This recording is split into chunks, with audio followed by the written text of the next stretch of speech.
Okay, I again welcome you all, and today we'll be talking about the very foundation of modern quantum mechanics, what is known as Hilbert space. And to begin with the idea of the Hilbert space, it will be right if I start with an imaginal experiment.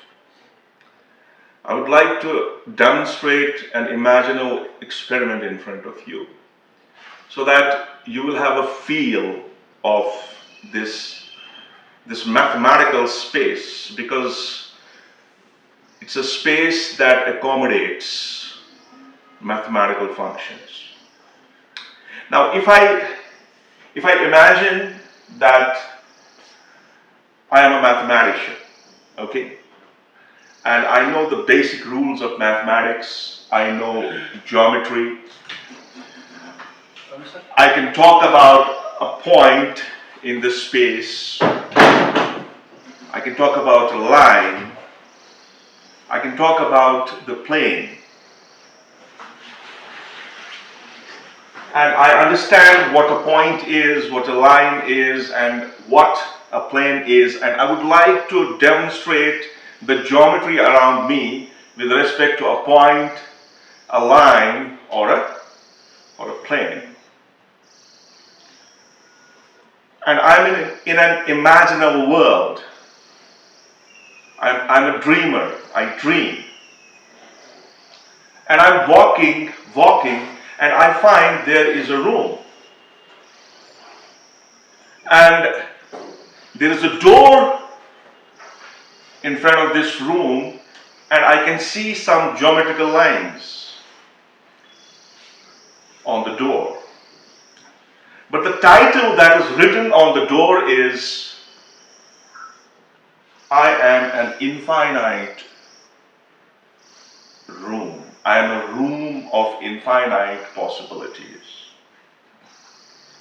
So I approach this door, and I open the door. When I open the door, I go inside the room. When I go inside the room, I see a different world. In my real world, I have X, Y, Z, as long as you talk about the Cartesian coordinates. But when I go in this world, I find there are infinite dimensions. And every dimension that I'm able to see in this room has a direction. There is symmetry. There is north, there is south, there is east, there is west. But there are certain directions which I cannot even imagine in my real life. I can see all of those possibilities in this room. And in this room, when I look at the points in this room, there are points that can represent the vectors. There are points that can represent the sound. There are points that can represent the waves. This room has infinite possibilities in it. And everything is happening in accordance with the set of rules. There is symmetry inside that room. And I find some of the points are very close to each other. And when I find that some of the points are close to each other, these are the states, these are the symmetrical states, these are equal states. I find some of the states are perpendicular to each other. And when these states are perpendicular to each other, we call them orthogonal states.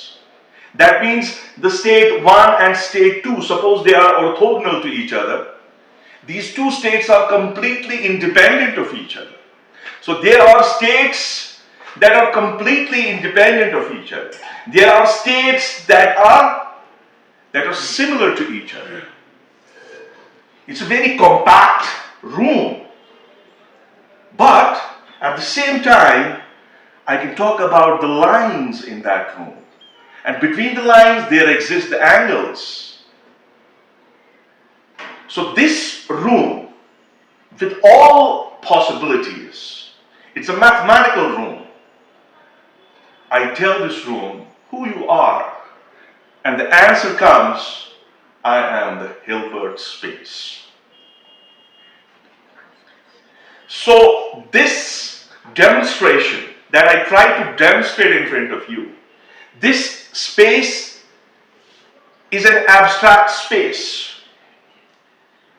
It comprises infinite possibilities. It accommodates infinite possibilities within it. And it can be made of vectors, it can be made of functions. There are numbers, all possibilities. And this space is called what? Hilbert space. But we as physicists use this space, but certainly we are not looking for infinite things always. We are interested in those things which have physical implications. So what we have to do here is we have to understand the basic mathematical formulation of this Hilbert space. Right? Any questions? Okay. So you have a space in front of you. You know about those vectors. You have vector, you have I, J, and K, right? You can have the dot product of these vectors, right? You know how to do the products, right? In the similar fashion, you have set of rules that makes this Hilbert space that you have to follow when you are working in Hilbert space. So to start with, the very first thing is, it is a linear vector space.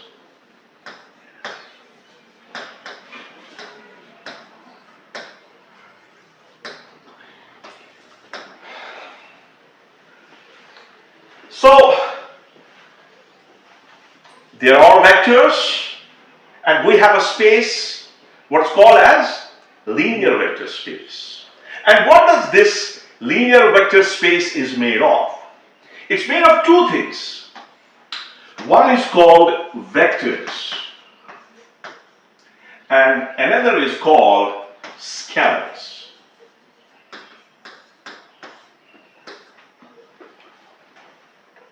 Right? So, your Hilbert space is made of a vector space. And in that vector space, you can represent that vector space as a combination of vectors and as a combination of scalars. So you have vectors and you have scalars. Now, if I talk about the vectors,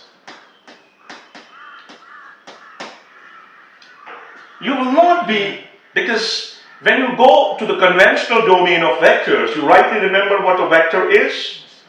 You have a line and then it has an arrow, right? And you call it a geometrical vector, which is giving you the magnitude as well as the direction. But here, your notation is not the conventional notation. You have an abstract notation here, okay? Because you are dealing with an abstract system. You are dealing with a space, what's known as Hilbert space. It accommodates infinite states in it. So you need a different kind of abstract generalization of these vectors. So for vectors, what do we represent? We can represent a vector by psi, we can represent it by zeta, we can represent it by phi, and so on and so forth. So here in Hilbert space, you have set of vectors. You represent the set of vectors as psi or zeta or phi or any other thing that is traditionally taken as a vector. Right? And you will have a set of scalars. A set of scalars.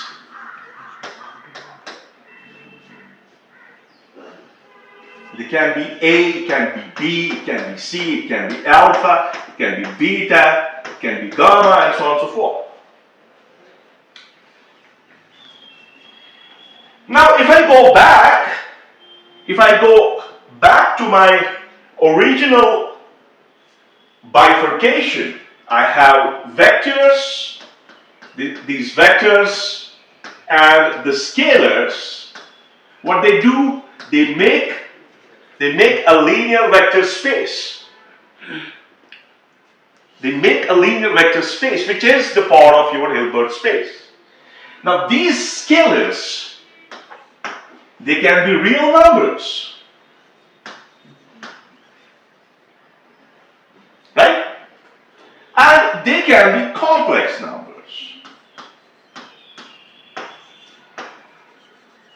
Now, scalar here doesn't mean only real numbers. It can be the complex numbers. And when you say complex numbers, then automatically a thing comes into your mind is the complex conjugate of the complex numbers.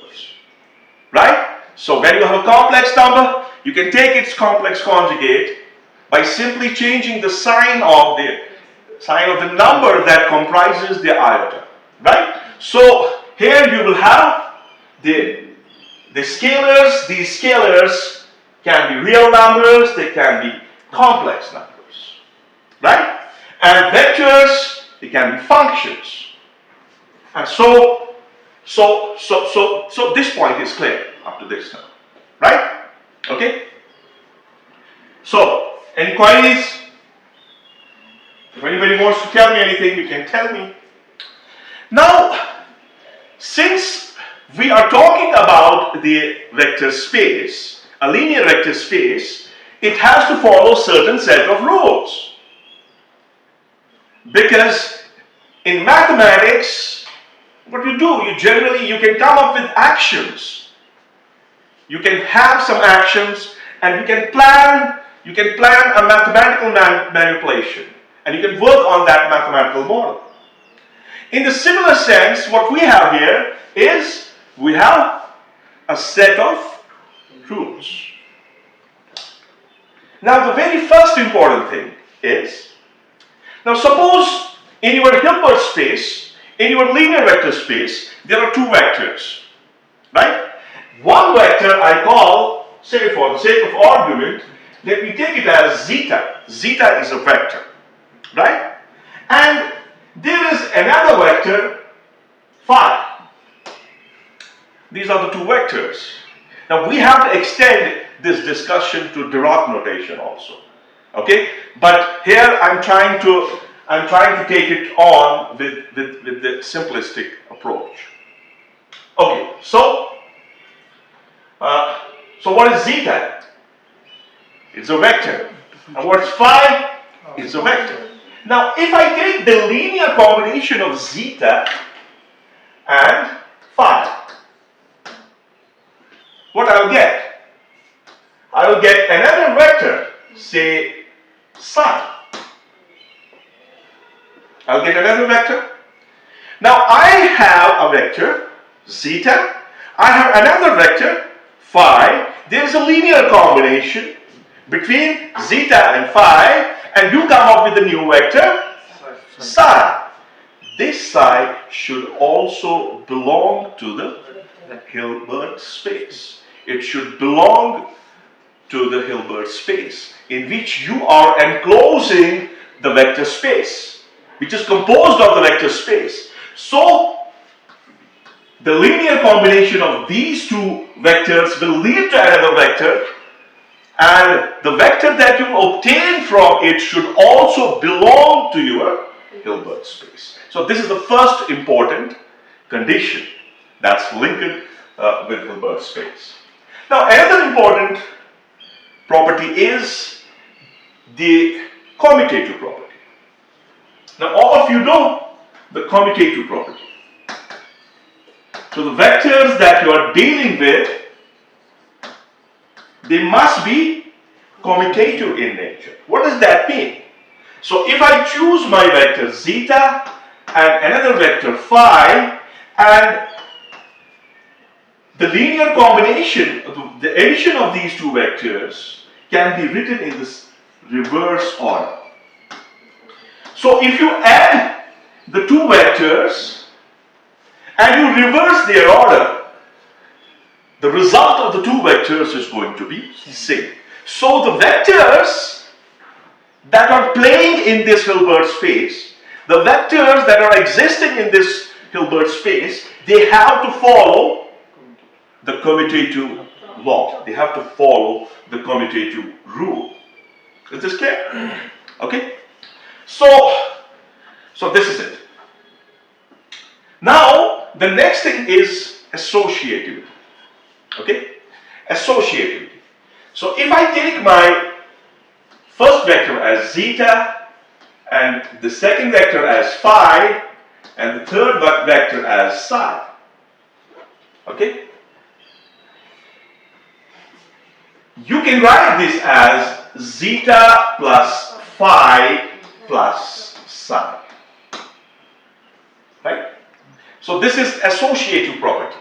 So this is associative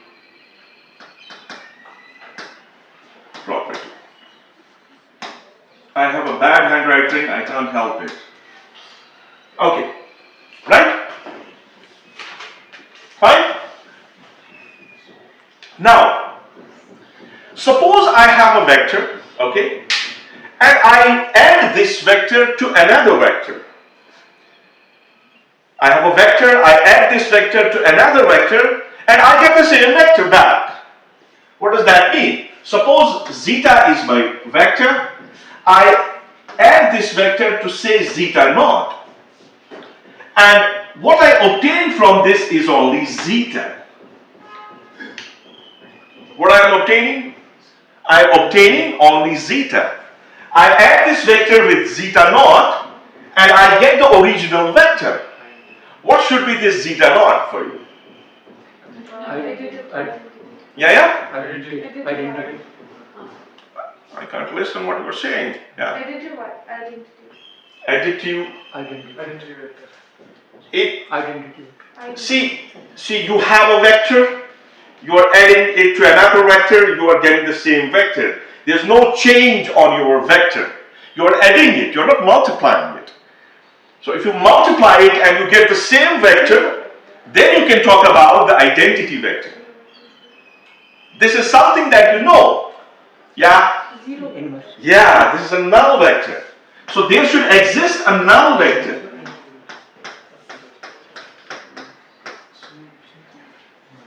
So what does that mean?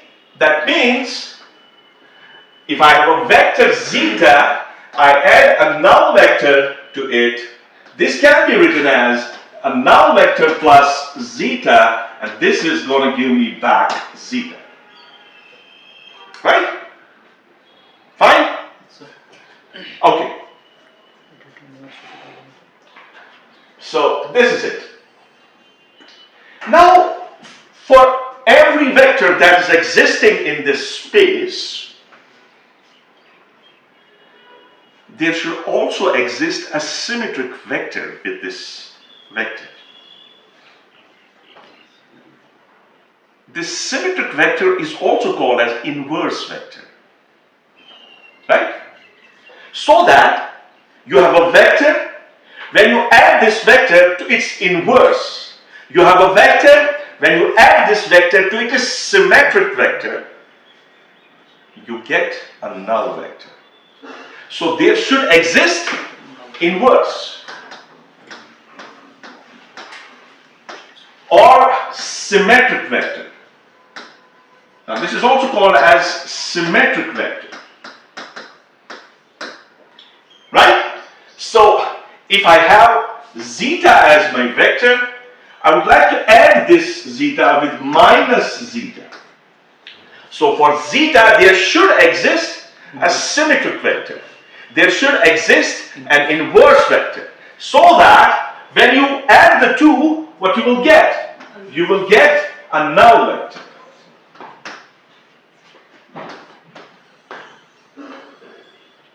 Right?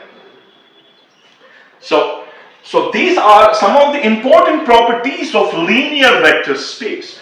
We are talking about the Hilbert space. Now let me go back to our conventional way of doing mathematics or doing the conventional physics. In conventional physics, what you have a vector, and this vector can have components. Suppose I have a vector R in two-dimensional plane, it will have two components. Yeah? You have a vector R, it will have two components. In terms of I, J and K. Okay? So if you have a vector, you can write it in terms of two components. Xi cap plus Yj cap. And if you have a vector in three dimensions, you will write this vector as Xi cap plus Yj cap plus. Okay? So what does that mean?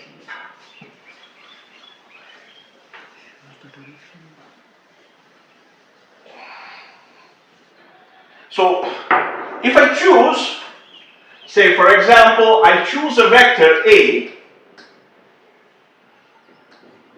and you can write down this vector as Ax I cap plus Ay j cap plus Az k cap. Alright? You can have another vector B as Bx I cap plus By j cap plus Bz k cap. Okay? These are your ordinary vectors, right? The vector A and vector B in three-dimensional space. Now, between these two vectors, you can have a product. Okay? You can have a dot product. Right? So, if you have a dot product, how you will calculate that? You'll call that vector A dot vector B. And you can calculate that immediately. That will come out to be Ax Bx plus Ay By plus Az Bz. Corresponding to this product, in Hilbert space, we have inner product. What we have? Now imagine, when you are talking about a Hilbert space, you are talking about the infinite dimensions. You cannot represent these infinite dimensions by arrows and the lines. You have to represent them using some abstract mathematical symbols, right? So, the product that you have between the two vectors in the Hilbert space is called as inner product. And the nature of this product can somehow be correlated with the dot product of these two vectors. Are you getting my point? Are you getting my point?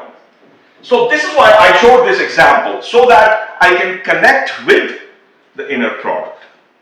Okay, so what should happen? You have this Hilbert space, the space that I talked about, that I gave you an imaginal world that we started this classroom with. And this Hilbert space carries vectors. It may carry functions. It may carry sound. Right? And between the vectors, there exists a product. And that product is called as inner product. That product is called as, so you have inner product.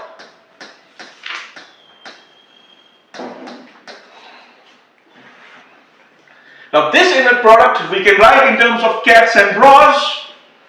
When we will reach out to the Dirac notation, we'll talk about it. But here, I will choose the two vectors. If I have to write the inner product of two vectors, how will I write it? I will write a bracket. I will write zeta. It doesn't look zeta. I will write zeta, comma, phi. Now the two terms that you see in this bracketed term, this implies an inner product between zeta and phi. Right? If you go back to A dot B, go back to that. Don't confuse yourself. If I go back to A dot B, A is real, B is real, I take the dot product, right? A dot B. I will get AX, BX plus AY, BY, AZ, BZ. And if I take B dot A, what you will get? You will get the same thing. But will it work to this abstract mathematical notation that we have? It will not work. Why? Because there is inculcation of complex numbers. And complex numbers, complex functions, they are not going to accept that kind of product. The inner product for real numbers will be valid. You can say for the real numbers, this zeta and phi is equal to phi and zeta. See, the order is important here. Here, you are taking the inner product between zeta and phi, A dot B. And here, you are taking the inner product between phi and zeta, B dot A. The two will be equal for real numbers. Are you getting my point? But mostly you are going to encounter the complex functions. So this is not true. So what is true here? What's true here? If you have an inner product of zeta and phi, this is going to be equal to zeta and phi star. And you understand the star means the complex conjugate. But here, again, you have to follow a set of rule. What is that set of rule? The set of rule is that this star should be given to the first. So when you will come to the actual inner product, the star will come to zeta and phi will be kept as x.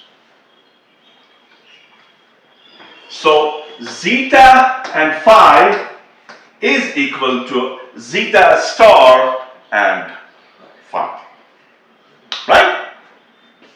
Now let us remodulate it a little bit. Now if I take on the same inner product, what we have zeta and we have phi. And I defined the phi as a combination of, say, alpha phi 1 plus beta phi 2. So now I have to write down the inner product. How can I write it? This is zeta, and then for phi I will be using alpha phi 1 plus beta phi 2. Now, what this distribution will be like? It will be, yeah? Beta alpha phi 1 plus It will be zeta. alpha phi 1. So alpha I will write out. Alpha phi 1 plus zeta Beta phi 2. beta zeta phi 2. Right? Okay? Now if I replace the first If I replace the first by alpha zeta 1 plus beta zeta 2, this is a set of rule. Okay? So what's going to happen? So if I replace zeta by alpha zeta 1 plus beta zeta 2, what's going to happen? So now you have the inner product of alpha zeta 1 plus beta zeta 2 and comma 5. Okay, give me the same combination that you gave last time. What was that? Yeah, it was alpha Zeta 5 alpha 5 zeta 1 plus beta 5 zeta 2. But here you have to keep star. You have to keep the star with alpha and beta. So this is how you can modulate them. You can expand yourself to take on the various combinations between these vectors, so that you have more hand on the set of rules that's followed by Hilbert space. Now go back to that dot product. You have A dot B. Okay. Now if I want to calculate the magnitude of this A dot B, how I calculate that? Come on. I can think of A dot B is equal to magnitude of A, magnitude of B times cosine theta. So what will be AB equal to? That will be A dot B divided by cos theta. Or thinking other way, if I have a vector R, I want to calculate its magnitude, and I write down this vector in terms of Cartesian coordinates. What will be the magnitude of R? It will be under root of x squared plus y squared plus z squared. Right? Now, calculating this length of your vector in Hilbert space is called as norm. It's called as norm. Right?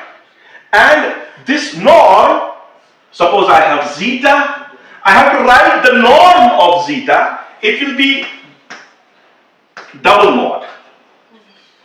The double mod of zeta will give you what? Norm.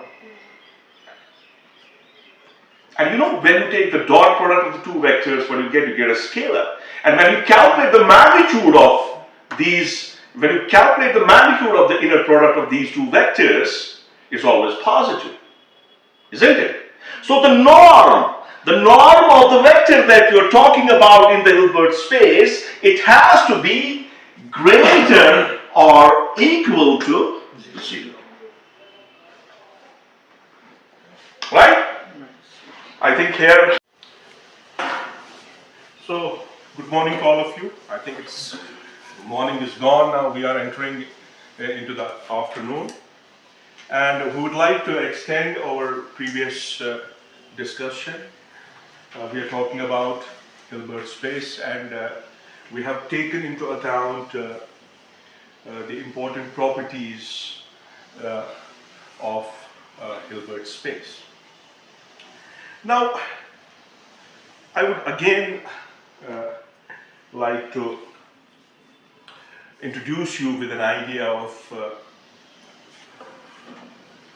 quantum mechanics that we are going to discuss in its formal, in its basic formalism. And to be precise, quantum mechanics is completely deterministic. I mean, you have the complete information about all probabilities that may exist in Hilbert space. As you know, this Hilbert space is an imaginary mathematical room comprising of infinite deterministic probabilities. There is nothing indeterministic in it. Deterministic probabilities.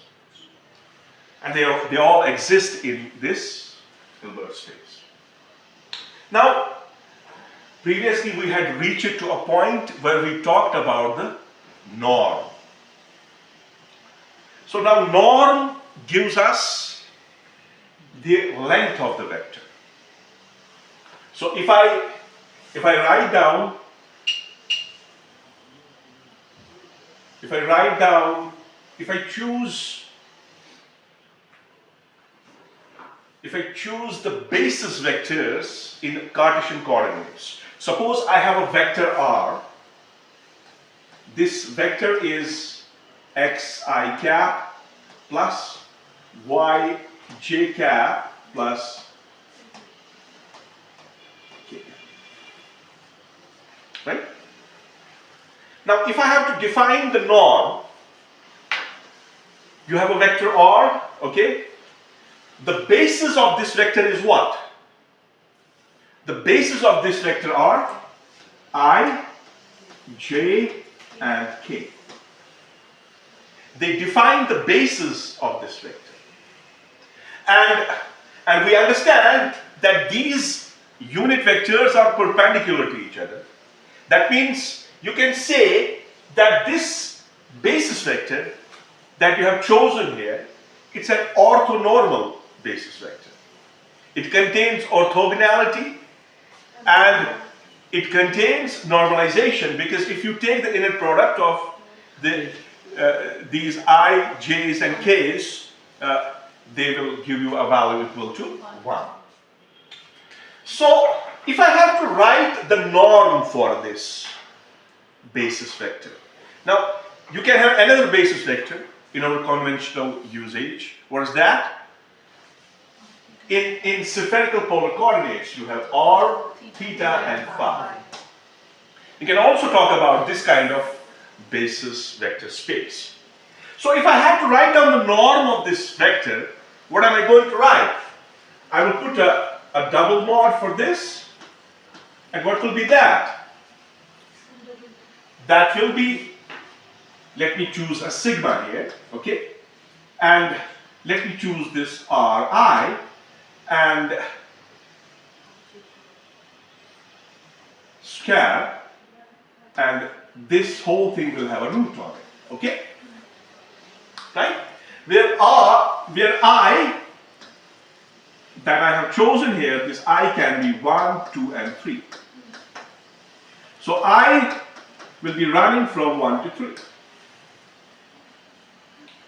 Now I replace this vector with n number of vectors. If I replace this vector by n number of vectors, I mean a vector having a basis which has n dimensions, which has n dimensional components. So how can I write that? Suppose I take the same r. So what will be that r? Let me call that Rn. What will be its norm? Its norm will be sigma Ri square. Now I will run from 1 to n. This whole thing 1 by 2. Right?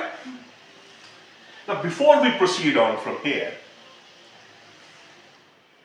what is important for us to realize is that each vector in your basis, each of the vector in your basis should be independent of each other. Now what does that mean? How can I talk about that mathematically? If I think about a basis, say zeta I giving me C1 zeta 1 plus C2 zeta 2 plus C3 zeta 3. How can I say that this basis is containing how many vectors? N number of vectors. You have a basis and it contains n number of vectors. This may go on to Cn zeta n. Cn zeta n. Now, when I will say that this combination of all of these basis vectors, when can I say that each vector in this basis is independent of each other? The linear combination. How can I say it? How can I write down it mathematically? So for that, what is essential? The summation of all this is what? 0. And you can say that this summation of vectors will lead to 0 only when you say C1 is equal to C2 is equal to C3 is equal to 0. So here you can say that each vector representing this basis, each vector representing this basis is an independent vector. So your basis should be a combination of n number of linearly independent vectors. That will make your basis. Now see, it is not always essential that your basis must follow the condition of orthogonality. You can have a basis where the orthogonality does not follow. Are you getting my point? So if I talk about I, J and K in a three-dimensional space, here you have a basis vector having both the things, orthogonality and they are orthogonal, and if you take the dot product of the same vectors, you will get normalization. Right? But a basis vector is more than that. You can have a basis linear vector space in which you will not have the independent vectors following the criteria of orthogonality and normalization. Are you getting my point? So this is making this combination of vectors they are all linearly independent vectors, provided the coefficients of these vectors are independently equivalent to 0. Now, if they are not independently equivalent to 0, you are not talking about a linear vector space. There you can have a correlation between one vector and another vector. Now, say for example, if I choose C1 zeta 1 plus C2 zeta 2, and I say that C1 is not equal to C2 is not equal to 0. Right? What you will do here now, you can find the relation between the two vectors. Right? So they will not be linearly dependent on each other. So they will not be linearly independent of each other. They will be linearly dependent on each other.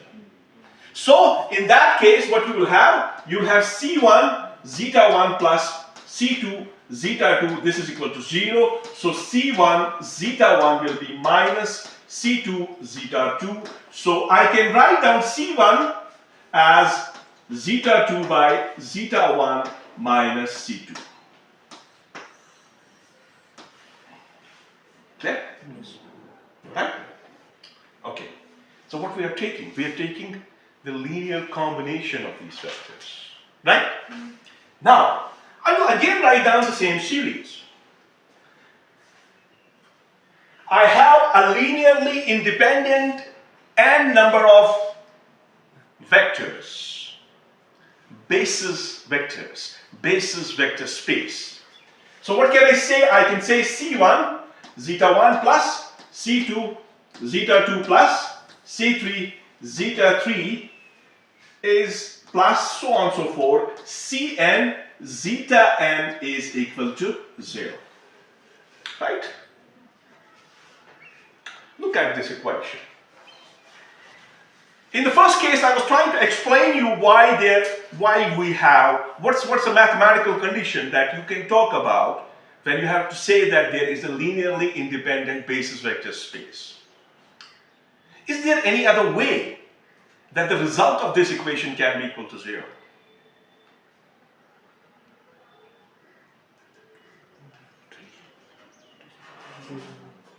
See, you have, yes, you have an n-dimensional basis vector space. I can add an extra vector to this basis, right? So that when I add that extra, the result of the n-dimensional basis vector space and the extra will be equal to 0. No. I will subtract that vector to your basis vectors.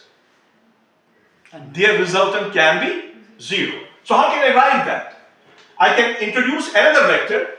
Now this is C1 zeta 1 plus C2 zeta 2 plus so on and so forth. And let me use phi n plus phi n, no, minus phi n gives me 0. Right? Now what about this phi n? The vector that I have introduced to this Hilbert space, which contains n-dimensional basis vector space.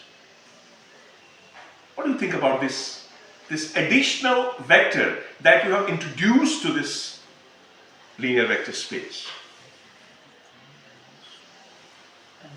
I can write down this phi n is equal to C1 zeta 1 plus C2 zeta 2 and plus C3 zeta 3 plus so on and so forth, Cn zeta n.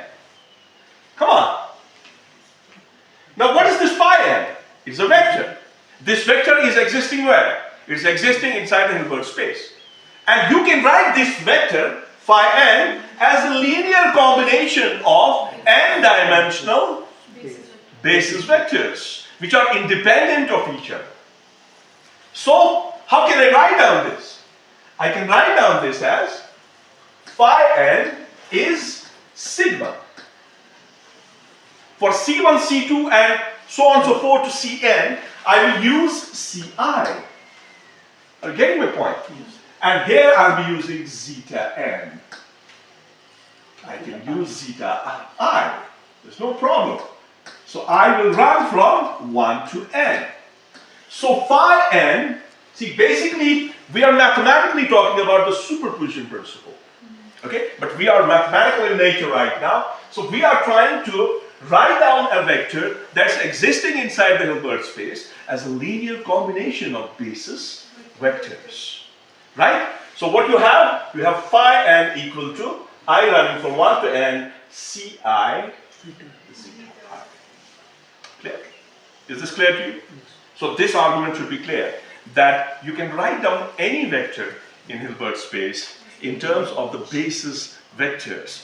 But what is the essential condition for the basis vectors is that all of these vectors should be linearly independent of each other. Right? Now let's come back. Let's go back to the product, inner product. Right? Okay. So if I choose, say, I will choose a vector, say zeta and phi.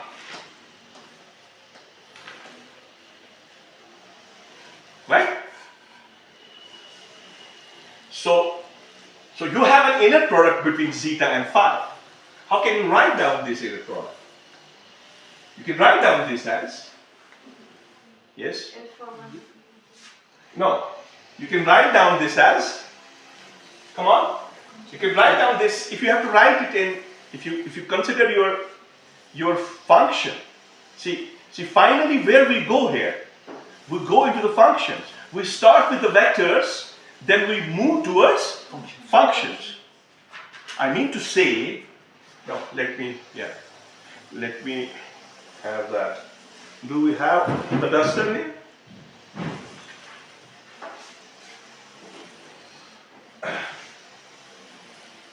Let me give that extension to you first.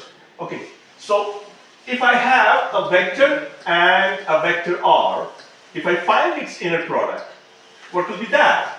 That will be sigma Ri, I running from 1 to n. Am I right? It's a vector. It's an inner product of a vector. Right? Now, if you have n-dimensional, for n-dimensional, what you will have? You will have, say, Ri and Ri. What you will write this as?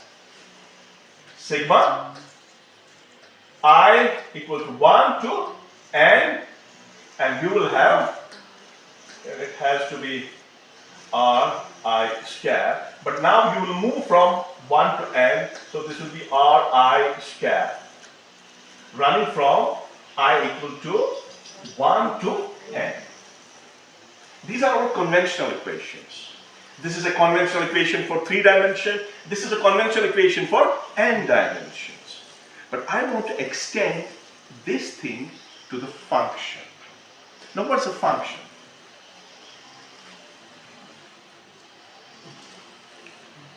Yeah. Yeah. How do you define a function? So, corresponding to each value, we have a corresponding value. You have infinite number of values for that function. Are you getting my point? You don't have a discreteness. When you talk about the function, corresponding to each value in y, you have a, suppose x is equal to y plus 2. So x is the function, right? So y can choose any value, and the value of y will give me x. Now this value can be continuous in nature. So replacing these vectors by functions, say that function is f of x. F of x will lead me to what? It will lead me to sigma I. Now sigma will not be appropriate here. What will be appropriate? It will be integral. Because you will take infinite number of values. You can carry, you started with 3 dimensions, then you talk about n dimensions. Now you are moving to infinite number of states. And you can write down this inner product between these two functions as f of x whole square dx. Now what am I assuming here? I am assuming here that f of x is a real function.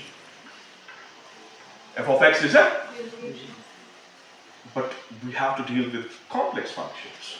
So now, if f of x is a complex function, now for complex functions, what will be the inner product between f of x and f of x? So what will be that? F of x and, now let me use another function, g of x. What will be this inner product? This will be an integral. You know its limits. It will be f of x star g of x and dx. Now this thing is called a prefactor.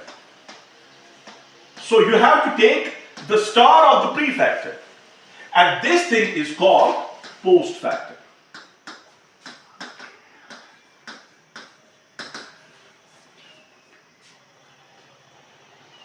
So the inner product between the two functions belonging to the same Hilbert space.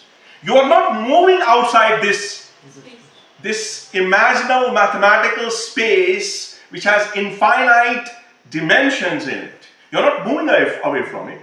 Both of these functions are the part of that Hilbert space, and the inner product between them will lead us to this integral, because you are moving continuously. When you talk about the functions, that's why we're replacing sigma by an integral. Are you getting the point? Okay. Now what you have f of x, g of x, and that will give us an integral like this. Okay. Now, here we have a condition. What is that? Now let's define another thing. Suppose I have phi and I have phi. I take its inner product. I find their inner product is equal to 1. What does that mean? That means this function is normalized. Right? Because in real situations of quantum mechanics, you have to deal with the functions which are complex and they should be normalizable. These functions should be normalizable, right? Now, for that, phi and phi, the inner product between these two vectors should lead us to 1. Getting my point? Now, if I say that this phi and phi, the inner product between these two vectors is not equal to 1, what will I do now? Yes? These two vectors are belonging to the same Hilbert space, right? And the inner product between these two is not equal to 1. So what can I do? I will introduce another vector. Say zeta, say psi. I will write this psi as a linear combination of phi. So can I write? I have proved it. Can I write this psi is sigma I runs from 1 to, oh, I shouldn't use, sigma I runs from 1 to n, then ci phi I. Can I do it? Yeah, we have shown previously. Maybe the symbols I chose were different, but you saw that a vector in the Hilbert space can be written down as the linear combination of basis vectors. And these basis vectors are independent of each other. We can do that, right? This is psi. Now let me introduce another function, phi. What is this? This is psi. If I write phi, go back, let me see it again. Okay.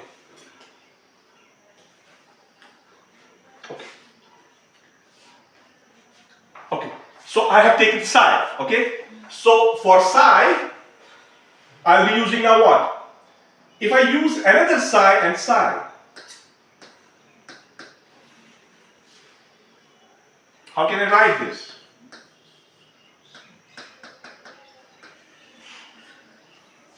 Ci phi I and Ci phi I.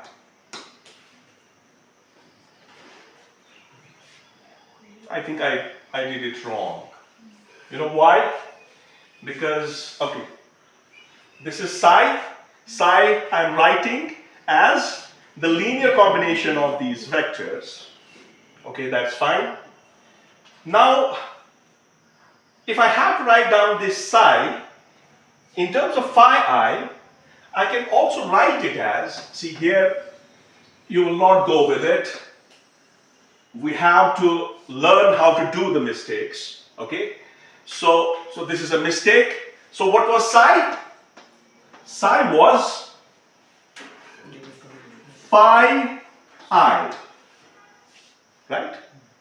It's a linear combination of these vectors. Divide by under root of phi I dot phi I.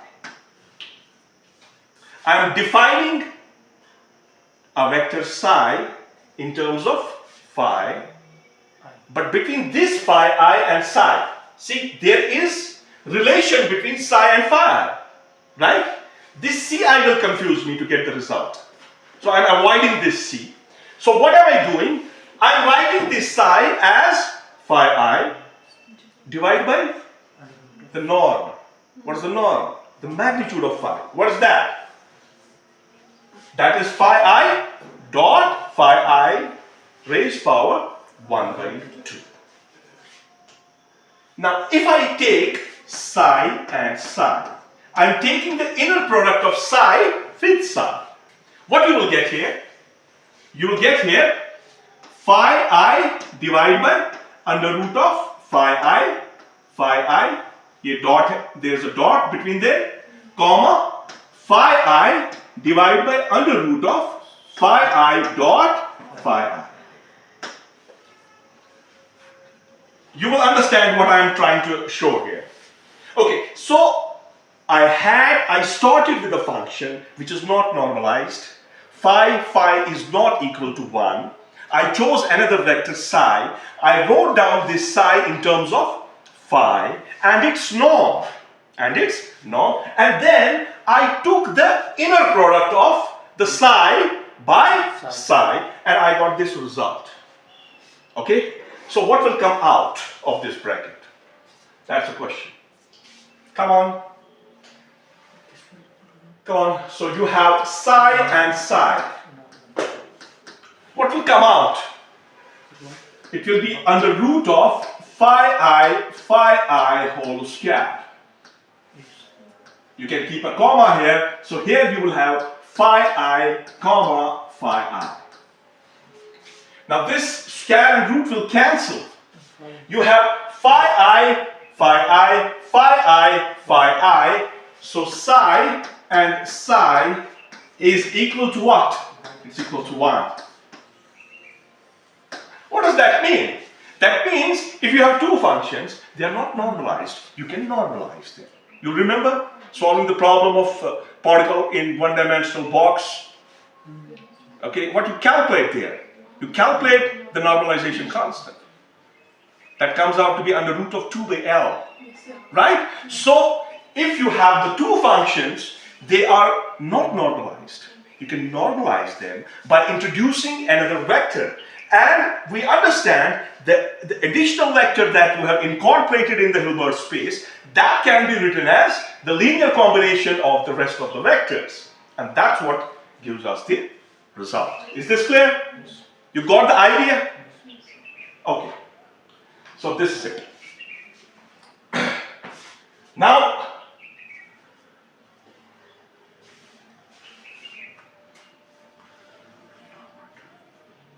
again, we will go back to the problem of inner products.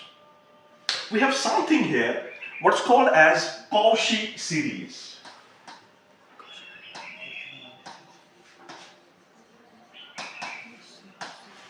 Now, if I have a function, say zeta n, it's a Cauchy series, and if this function is equal to say 1 by n, where this n can be 1, 2, 3, 4, so on and so forth. So what will be its expansion? It will be 1 comma 1 by 2, 1 by 4, 1 by 3, 1 by 4, and so on and so forth. What do you see from this series? Can you interpret this series physically?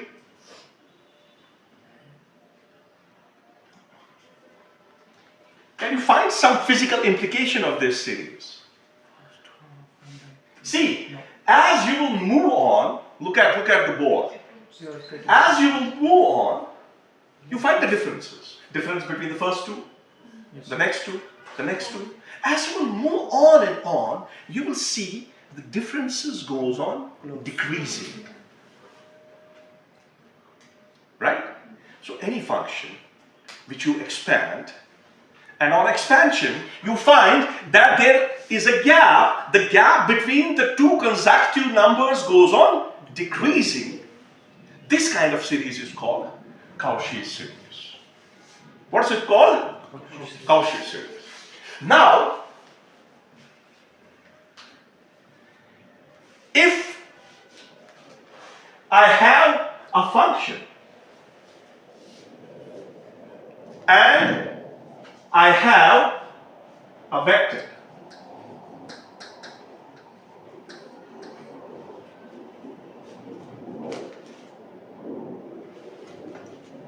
see, I chose a function zeta n, and this zeta n has a limit. It has a limit at which this series will be equal to 0. Because it will go on. Okay? So at infinity, what you will have? At infinity, you will have a 0 value. Right? So, if a function, a Cauchy function, if it has a limit such that this zeta n,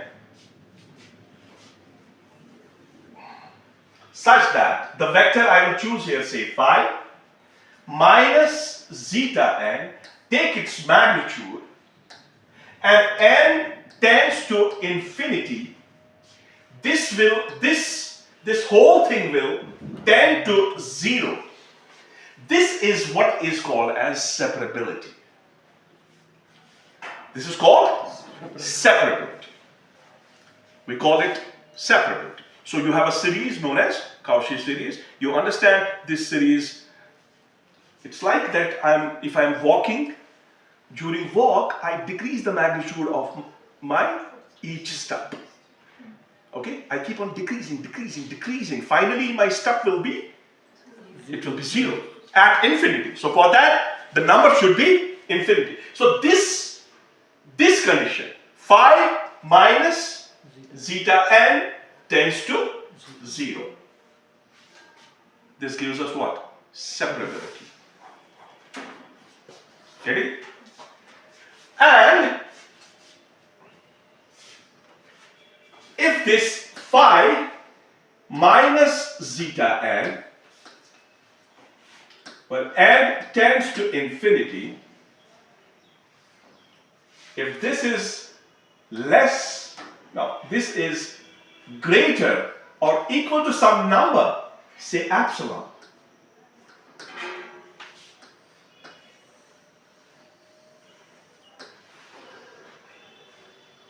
what we have? We have a series, we have a mathematical function, and we have a vector in the Hilbert space. If I subtract the two and take its magnitude, and I find its value is greater or equal to epsilon, this epsilon can be a number, it can be any scalar. We say that the function, we say that the vector that you have introduced in the parenthesis, it has a property of separability. This is another way of talking about what? Separability. So I can generalize this result. I can say if I have zeta n minus zeta m equals to 0. Now n comma m tends to infinity. This leads to what's called as completeness.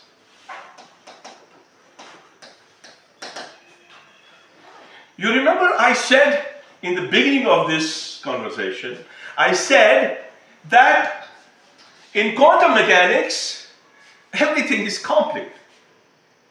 It's not like Albert Einstein trying to say that, come on, it's not complete. There must be some hidden variables.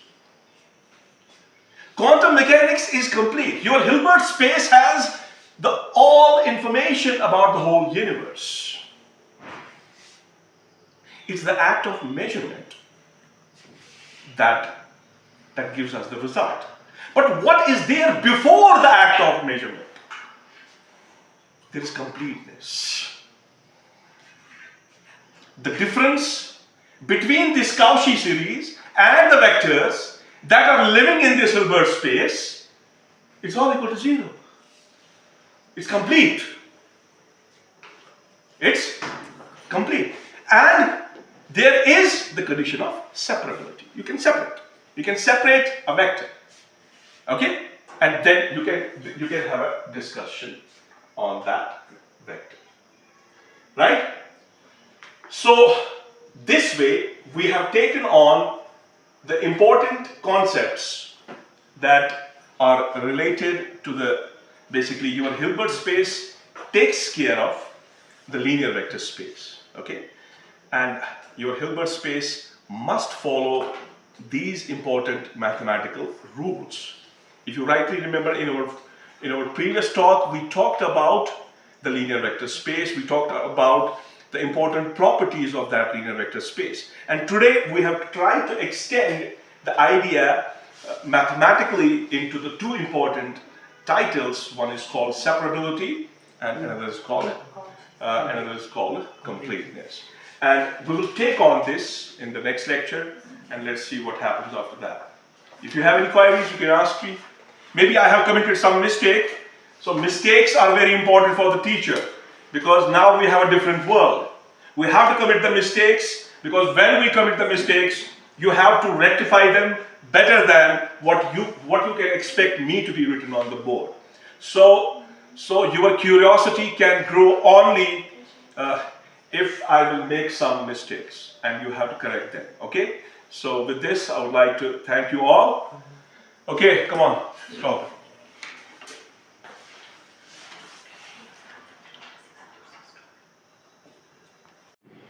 Good morning to all of you. And what we have to do is we have to go in continuation to realize this hypothetical mathematical room carrying infinite state vectors in it. And today I would like to lay some more stress on completeness. But before we will do that mathematically, because mathematically we do the things but we fail to realize them in our imagination. So better is to take you back into that room of infinite possibilities. So Hilbert space is what? Hilbert space is a hypothetical space. This space carries everything.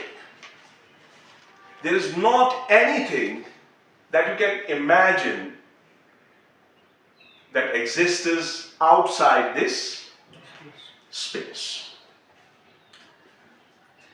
Now, we have a very strong argument, the argument of completeness. And we want to understand what completeness means. Now see, you have the Hilbert space, okay? You have this imaginal framework. You have vectors in it. Suppose you have a vector A, right? This vector A undergoes certain operations, or it goes via superpositions. And when you have the superposition, what do you expect? You have the outcomes of that superposition, right? Now, whatever the superposition you will make in the Hilbert space, that will give you a result, okay? That will give you that result should already exist in the Hilbert space. That result should already be the part of that Hilbert space. This is what is called as completeness. So when we mathematically go with discussing this completeness, in the right hand side we come up with the same state vector.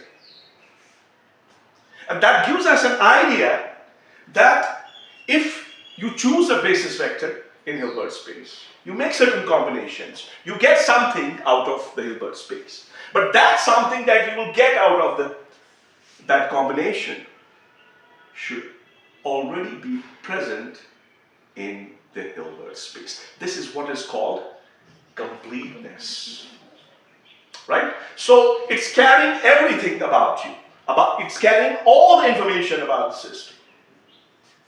Everything. There is not anything that can exist outside this Hilbert space. It's like, now you have this room, okay? There are some people inside the room, they are carrying violence. Right? Now, if people are carrying violence, what they are going to do? They go on vibrating the strings of the violin, and there's music. And the music of one will superpose with the music of other, will superpose with the music of other, and you will have a resultant. That resultant should already exist inside the Hilbert space. I'm getting my point. It's not that you have a superposition, there's a group of people, they have violence, they go with the music, and there is some kind of harmony in the music. You get a different tone in the room, and if you imagine that this tone will not exist in my Hilbert space, then it's not an Hilbert space. If you start thinking that it might exist outside the Hilbert space, that's not the point. The point is that the resultant that you will have should exist in Hilbert space. And this is what is called as completeness. You call it completeness in quantum mechanics, right? You call it completeness in the Hilbert space. So what we have, say, let's choose a vector, choose a state, say, choose a function, say psi, right?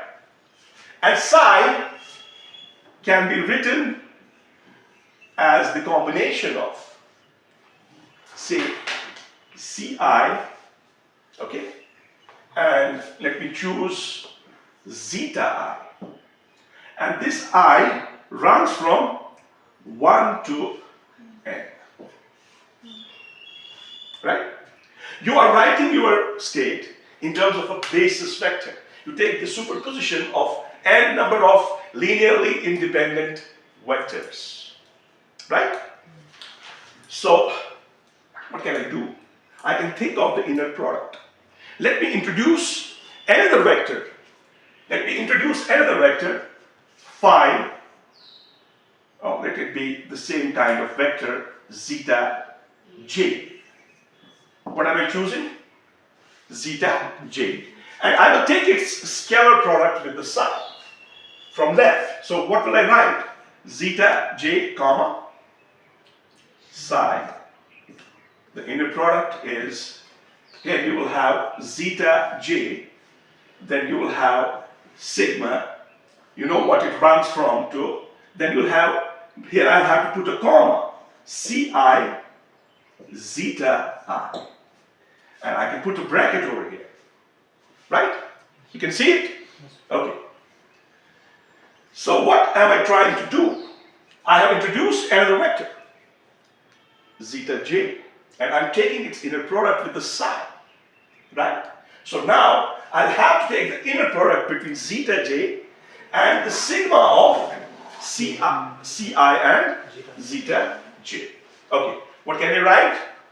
I can write this is zeta j, then comma. Now open this sigma. What you will write? You write C1 phi 1.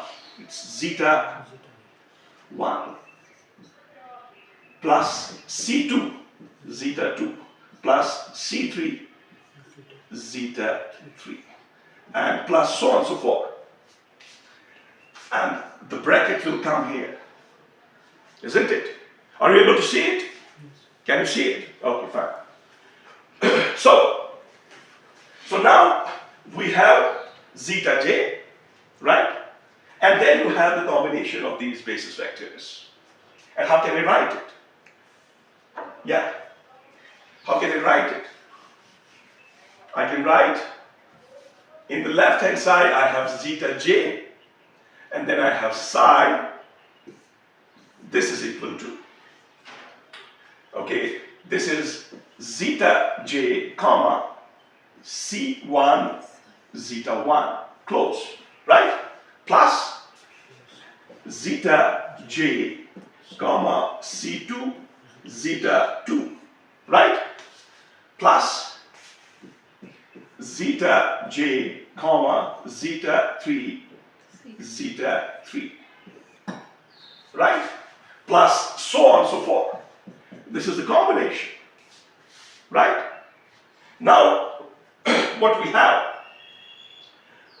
the combination of zeta j C1 zeta 1. Then again you have C2 zeta 2. Then again C3 zeta 3. What can I do here? I can reintroduce the summation. Can I do that? I can write down this is equal to zeta j comma Ci zeta I. Am I right? So in the left hand side, what you have? You have zeta j comma psi. Right? Fine? Okay. Now you can talk about that important tool that we use in quantum mechanics. Can you tell me about that tool? What's that?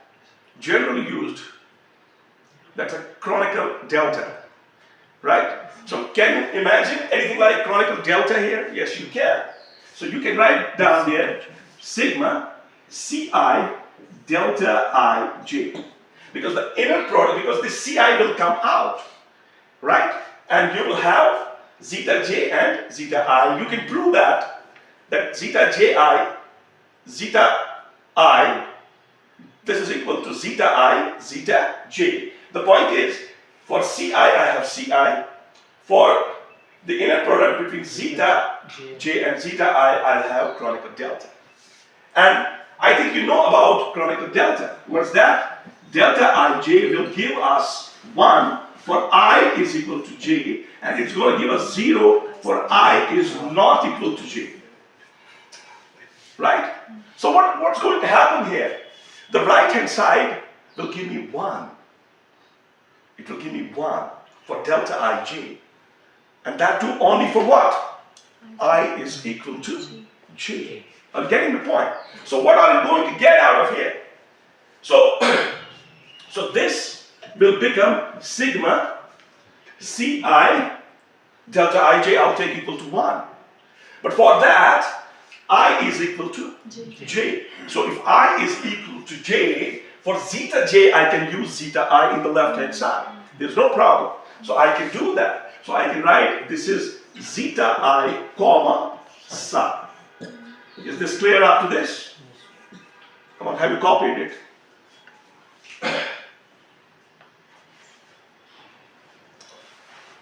Right? Okay. This is pure algebra that we have been doing here. The algebra that we use in quantum mechanics, and taking into account some of the basic rules that we set in quantum mechanics to proceed on. Is it fine now? Okay.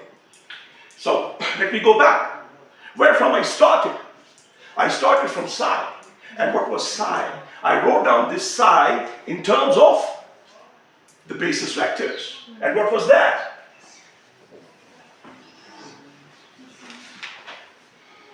It was psi equals sigma Ci and zeta I. This was it. Right? Now you can see this Ci that you have. This is the inner product between zeta I and psi. So can I reintroduce it in my original equation? I can reintroduce this result in my original equation. So what's going to happen?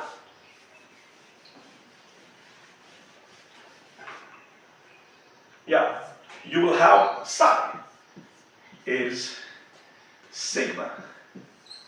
Now for Ci, I'll be using the inner product of zeta I and then psi and then zeta I. Right? Okay? So can I make this happen here? Can I use the property and bring zeta I inside the brackets? So what will be psi equals in that case? You'll have sigma, here you will have zeta I, then you will have zeta I, and then you will have psi. Am I right? Okay. Now tell me about when you have the inner product between the two, right? How do you write it in terms of integral? You remember that? You write it as, if you have psi comma psi, you write down it as an integral psi star psi dx. That's what you do. So the same thing is going to happen here. I would like to introduce the integral here. So when I introduce the integral, what's going to happen? I'm sorry, I find my throat is not working properly. Okay, so what's going to happen? You have psi, you have sigma, and for this inner product, I have the integral. I have the integral. Now let me use zeta x prime star and zeta x prime, right? And then dx prime and then psi, right? Isn't it? Now, sigmas and integrals, they commute always. You can exchange. You can get the integral out and you can bring summation inside. So they always commute. So if they commute, what can I do? I can write down psi as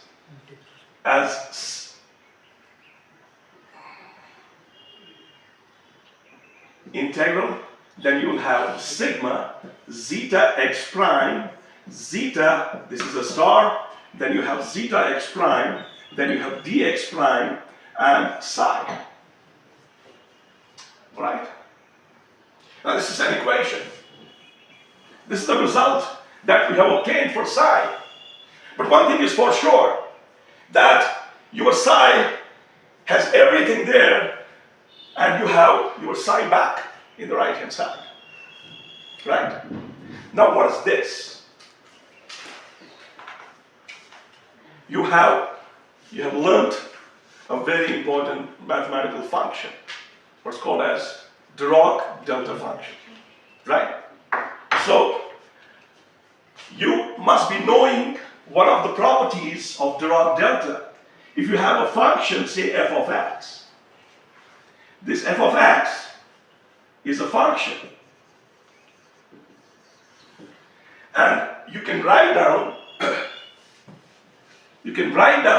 the integral f of x delta of x minus x prime dx prime is equal to what? It's equal to f of x. Yeah? Right? Because the Dirac delta goes to give you the value of 1 for x is equal to x prime. In the rest of the points that you will be choosing in which x is not equal to x prime, your result is 0. So what you're getting 1. See, if I think about it physically, you're getting 1. Then you have that Dirac delta function for x equal to x prime. Now, what can I infer from this equation, if I call this equation 1, and from this equation, if I call this equation 2, what can I infer? I have a function, and I have the sigma, right? And then I have a function. If I compare these two equations, this result that I have obtained will be nothing but the Dirac delta function. Right? So what will be the result? So if you compare, if you make a mathematical comparison, what you are going to get is you're going to get your psi is sigma. Sigma is gone with the Dirac. Zeta. It is, where is it? Zeta. It is, Zeta star. no. It is delta x minus x prime and the rest of the things that are there, and then you have psi.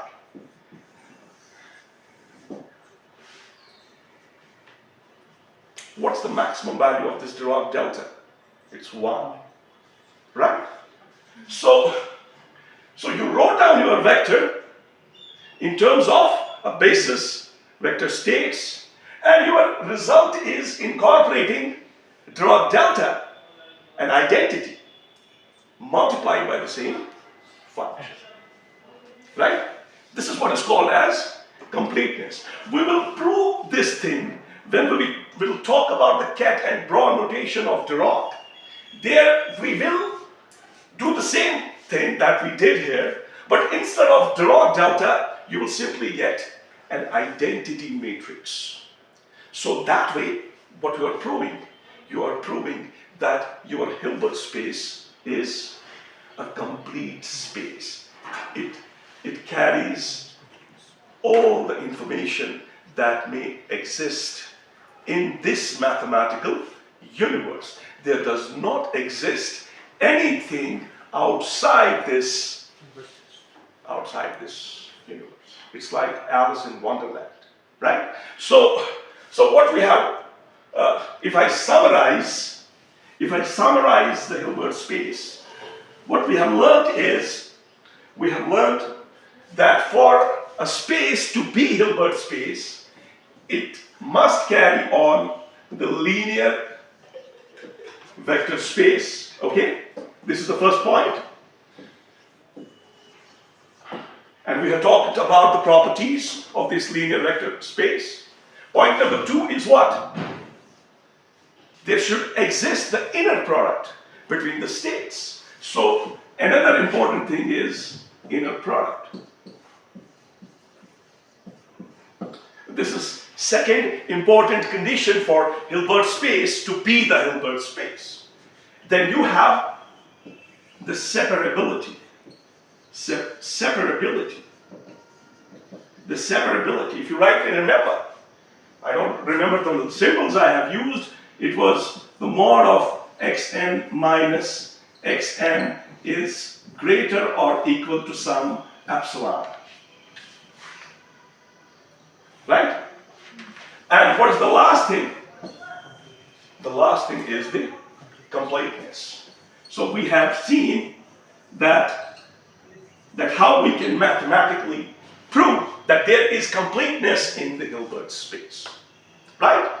Any questions? Anybody? Yes? Okay. Hello? You can stop it.